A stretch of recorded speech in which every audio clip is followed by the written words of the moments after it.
For some weeks the Reverend Theron Ware saw nothing of either the priest and the doctor, or the interesting Miss Madden.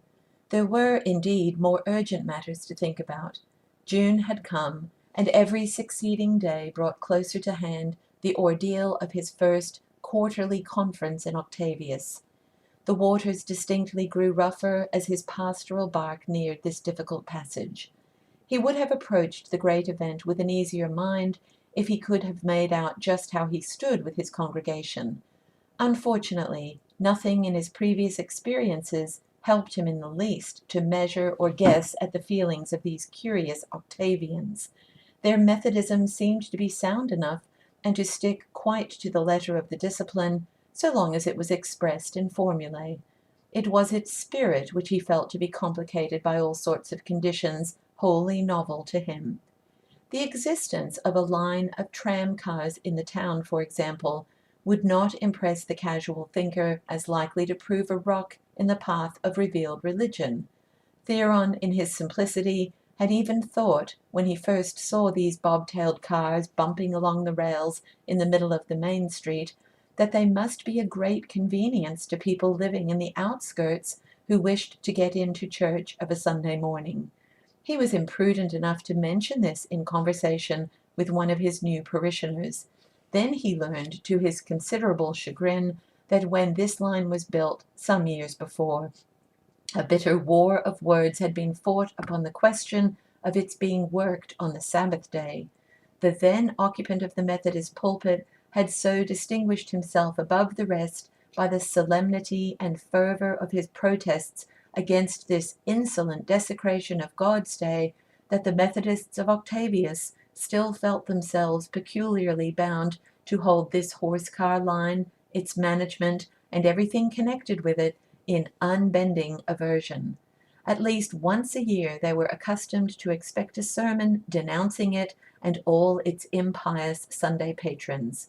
Theron made a mental resolve that this year they should be disappointed. Another burning problem, which he had not been called upon before to confront, he found now entangled with the mysterious line which divided a circus from a menagerie. Those itinerant tent shows had never come his way heretofore, and he knew nothing of that fine balancing proportion between ladies in tights on horseback and cages full of deeply educational animals, which, even as the impartial rein, was designed to embrace alike the just and the unjust. There had arisen inside the Methodist Society of Octavius some painful episodes connected with members who took their children just to see the animals and were convicted of having also watched the Rose Queen of the arena in her unequaled flying leap through 8 hoops with an ardent and unashamed eye. One of these cases still remained on the censorial docket of the church, and Theron understood that he was expected to name a committee of 5 to examine and try it. This he neglected to do.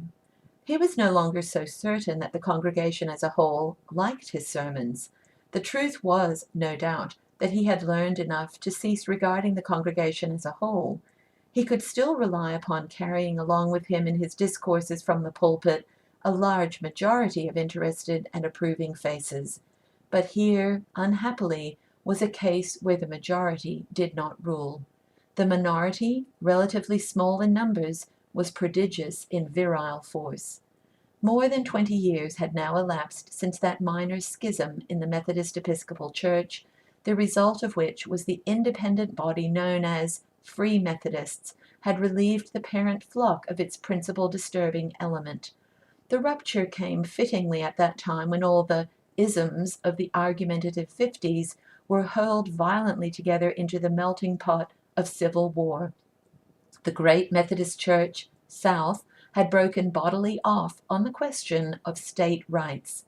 The smaller and domestic fraction of Free Methodism separated itself upon an issue which may be most readily described as one of civilization. The seceders resented growth in material prosperity. They repudiated the introduction of written sermons and organ music. They deplored the increasing laxity in meddlesome piety, the introduction of polite manners in the pulpit and classroom, and the development of even a rudimentary desire among the younger people of the church to be like others outside in dress and speech and deportment. They did battle as long as they could, inside the fold, to restore it to the severely straight and narrow path of primitive Methodism. When the adverse odds became too strong for them, they quitted the church and set up a Bethel for themselves. Octavius chanced to be one of the places where they were able to hold their own within the church organization. The Methodism of the town had gone along without any local secession. It still held in full fellowship the radicals who elsewhere followed their unbridled bent into the strongest emotional vagaries, where excited brethren worked themselves up in epileptic fits, and women whirled themselves about in weird religious ecstasies like dervishes of the Orient till they fell headlong in a state of trance. Octavian Methodism was spared extravagances of this sort, it is true, but it paid a price for the immunity. The people whom an open split would have taken away remained to leaven and dominate the whole lump. This small advanced section, with its men of a type all the more aggressive from its narrowness, and women who went about solemnly in plain grey garments with tight-fitting, unadorned, mouse-coloured sunbonnets, had not been able wholly to enforce its views upon the social life of the church members, but of its controlling influence upon their official and public actions there could be no doubt. The situation had begun to unfold itself to Theron from the outset. He had recognized the episodes of the forbidden Sunday milk and of the flowers in poor Alice's bonnet as typical of much more that was to come. No week followed without bringing some new fulfillment of this foreboding. Now, at the end of 2 months, he knew well enough that the hitherto dominant minority was hostile to him and his ministry, and would do whatever it could against him. Though Theron at once decided to show fight, and did not at all waver in that resolve, his courage was in the main of a despondent sort. Sometimes it would flutter up to the point of confidence, or at least hopefulness, when he met with substantial men of the church who obviously liked him, and whom he found himself mentally ranging on his side in the struggle which was to come. But more often it was blankly apparent to him that, the moment flags were flying and drums on the roll, these amiable fair-weather friends would probably take to their heels. Still, such as they were, his sole hope lay in their support. He must make the best of them. He set himself doggedly to the task of gathering together all those who were not his enemies into what, when the proper time came, should be known as the pastor's party. There was plenty of apostolic warrant for this. If there had not been, Theron felt that the mere elementary demands of self-defense would have justified his use of strategy. The institution of pastoral calling, particularly that inquisitorial form of it laid down in the discipline, had never attracted Theron. He and Alice had gone about among their previous flocks in quite a haphazard fashion, without thought of system, much less of deliberate purpose. Theron made lists now, and devoted thought and examination to the personal tastes and characteristics of the people to be cultivated. There were some, for example, who would expect him to talk pretty much as the discipline ordained, that is, to ask if they had family prayer, to inquire after their souls, and to generally minister grace to his hearers, and these in turn subdivided themselves into classes, ranging from those who would wish nothing else to those who needed only a mild spiritual flavor. There were others whom he would please much better by not talking shop at all. Although he could ill afford it, he subscribed now for a daily paper, that he might have a perpetually renewed source of good conversational topics for these more worldly calls. He also bought several pounds of sweets, pleasing in color, but warranted to be entirely harmless, and he made a large mysterious mark on the inside of his new silk hat to remind him not to go out calling without some of these in his pocket for the children. Alice, he felt, was not helping him in this matter as effectively as he could have wished. Her attitude toward the church and Octavius might best be described by the word sulky. Great allowance was to be made, he realized, for her humiliation over the flowers in her bonnet. That might justify her, fairly enough, in being kept away from meeting now and again by headaches or undefined megrims, but it ought not to prevent her from going about and making friends among the kindlier parishioners who would welcome such a thing, and whom he from time to time indicated to her. She did go to some extent, it is true, but she produced, in doing so, an effect of performing a duty. He did not find traces anywhere of her having created a brilliant social impression.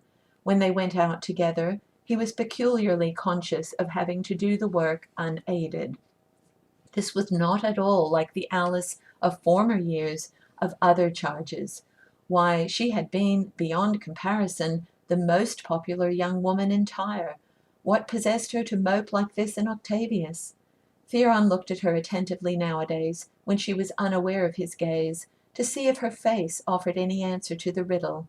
It could not be suggested that she was ill. Never in her life had she been looking so well.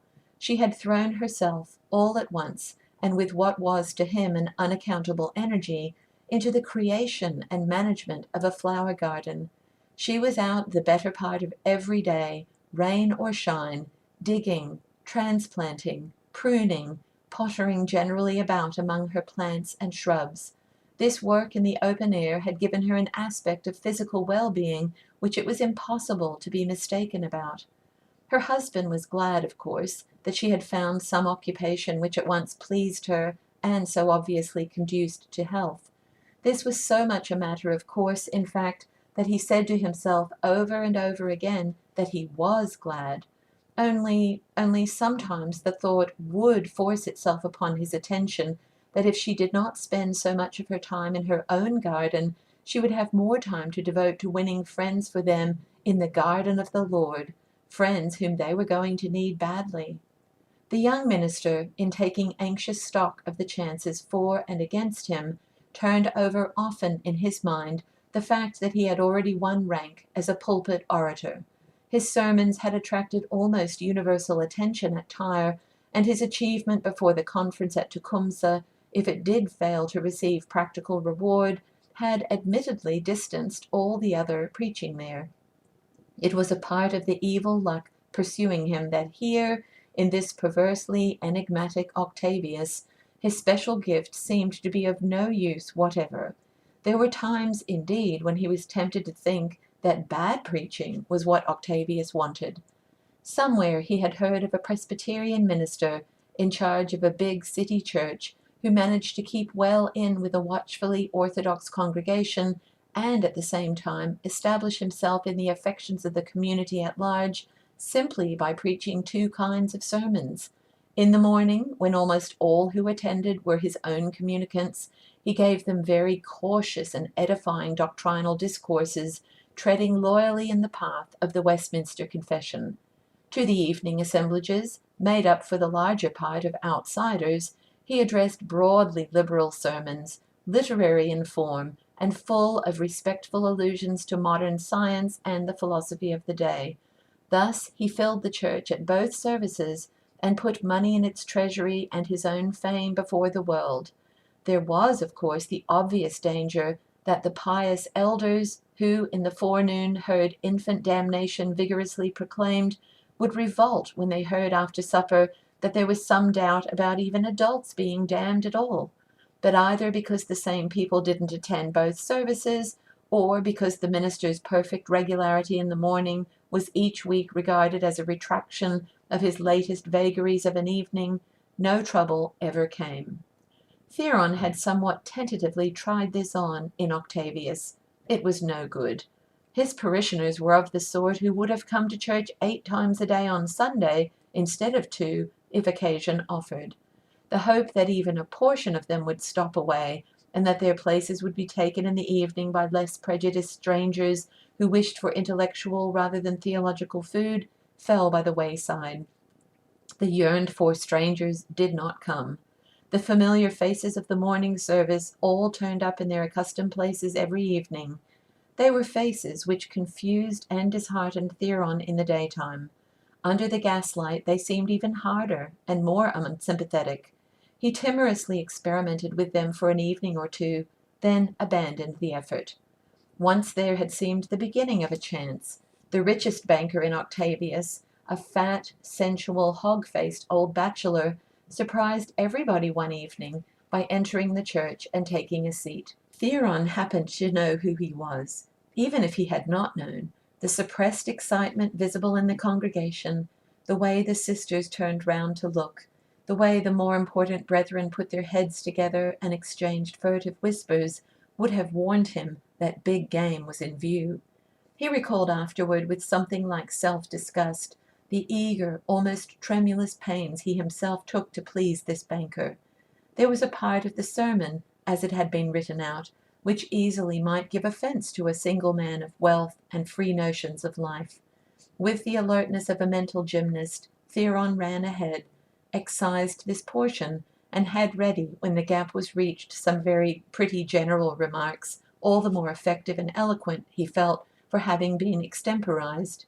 People said it was a good sermon, and after the benediction and dispersion, some of the officials and principal pew-holders remained to talk over the likelihood of a capture having been effected. Theron did not get away without having this mentioned to him, and he was conscious of sharing deeply the hope of the brethren, with the added reflection that it would be a personal triumph for himself into the bargain. He was ashamed of this feeling a little later, and of his trick with the sermon. But this chastening product of introspection was all the fruit which the incident bore. The banker never came again. Theron returned one afternoon, a little earlier than usual, from a group of pastoral calls. Alice, who was plucking weeds in a border at the shady side of the house, heard his step and rose from her labors. He was walking slowly and seemed weary. He took off his high hat as he saw her and wiped his brow. The broiling June sun was still high overhead. Doubtless it was its insufferable heat which was accountable for the worn lines in his face and the spiritless air which the wife's eye detected. She went to the gate and kissed him as he entered. "I believe, if I were you," she said, "I'd carry an umbrella such scorching days as this. Nobody'd think anything of it. I don't see why a minister shouldn't carry one as much as a woman carries a parasol." Theron gave her a rueful, meditative sort of smile. "I suppose people really do think of us as a kind of hybrid female," he remarked. Then, holding his hat in his hand, he drew a long breath of relief at finding himself in the shade, and looked about him. "Why, you've got more posies here on this one side of the house alone than Mother had in her whole yard," he said after a little. "Let's see, I know that one. That's Columbine, isn't it? And that's London Pride, and that's Ragged Robin. I don't know any of the others."